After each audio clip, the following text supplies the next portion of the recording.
au mois de novembre, il y a 40 000 personnes qui se sont vues refuser un hébergement d'urgence en France. On peut considérer qu'il y a 40 000 personnes sur le carreau actuellement. Mais le nombre total de sans-abri en France est de 140 000, en augmentation de 40% en 10 ans. Le plus dangereux en période de froid, qu'est-ce que c'est ? Le plus dangereux, c'est tout simplement le froid. Ce sont les organismes qui se fatiguent. Et par exemple, actuellement, on a déclenché le plan Grand Froid à Paris depuis exactement un mois. Ce plan Grand Froid, c'est un petit peu un plan de communication pour les municipalités. Et c'est ça que je voulais vous dire. Parce qu'en définitive, le plan Grand Froid, il est déclenché quand on est à entre 0 degré et des températures à peine négatives. Donc vous avez ce plan Grand Froid niveau 1 qui est déclenché. La municipalité de Paris a en fait tout simplement ouvert un seul gymnase et quelques hébergements éparpillés, plus renforcer les maraudes. Ce qui fait qu'actuellement, les organismes se fatiguent, les gens qui sont sur le trottoir se fatiguent terriblement.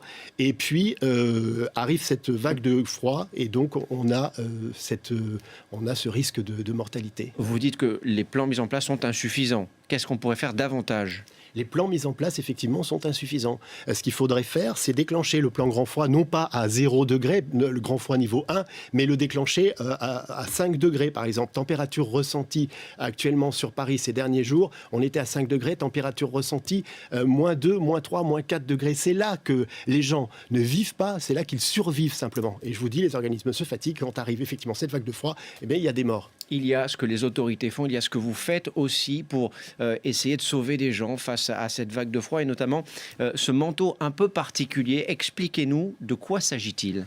Alors ça, c'est un manteau duvet que nous avons distribué samedi dernier dans les rues de Paris.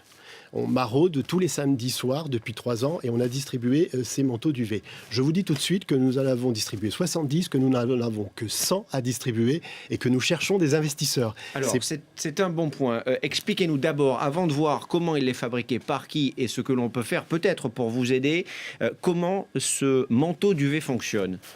Alors, vous avez simplement un clip ici, vous défaites cela, voilà, un seul scratch. Voilà, vous déroulez la veste et vous avez donc là un manteau. Un manteau très isolant, protecteur jusqu'à moins 5 degrés. Vous enlevez ces scratchs. C'est là que c'est assez ingénieux. Là. Voilà, et ce manteau se transforme. Et là, vous avez une queue de pie à l'intérieur du manteau.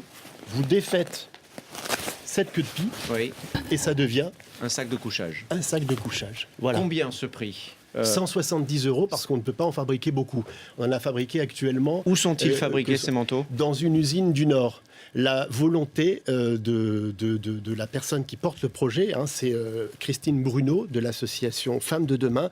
La volonté, c'est de fabriquer ça en Europe et pas en Chine. Ça coûterait moins cher, mais on a voulu la fabriquer en Europe et pas en Chine et en France. Et la deuxième chose, c'est que la fabrication de ce manteau prévoit le développement d'une filière d'insertion pour femmes éloignées de l'emploi. Ça veut dire qu'en fait, on va protéger les sans-abri grâce à ce manteau et en plus, on va peut-être commencer à pouvoir réinsérer des gens de la rue. Vous vous rendez compte un petit peu de cette solution ? C'est un projet gagnant-gagnant. Donc vous cherchez des investisseurs pour développer ce projet. C'est un manteau sac de couchage qui est donné aux sans-abri et qui leur permet, avec des températures de moins 5 degrés, de résister à l'hiver. Encore une fois, vous avez une centaine de manteaux au total. 70 ont été distribués. Il vous faut aujourd'hui continuer à développer ce projet. Il nous faut très exactement 10 000 manteaux, donc il faut trouver un investisseur. Voilà. L'appel est lancé. Yvan Mouton, je rappelle que vous êtes porte-parole de l'association Action Froid. Voilà, pour vous contacter, bien sûr, vous pouvez nous joindre à BFM TV. On vous fera passer le message ou sur votre site internet, j'imagine.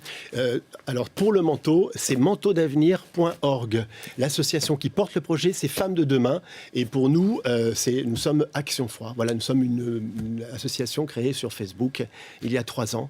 Voilà, et on maraude systématiquement depuis 3 ans, tous les samedis soirs sur Paris. On apporte une aide personnalisée à tous les sans-abri. On a transformé nos voitures en épicerie mobile. On donne de la soupe, on donne du café, on donne des vêtements et on apporte une aide vraiment personnalisée.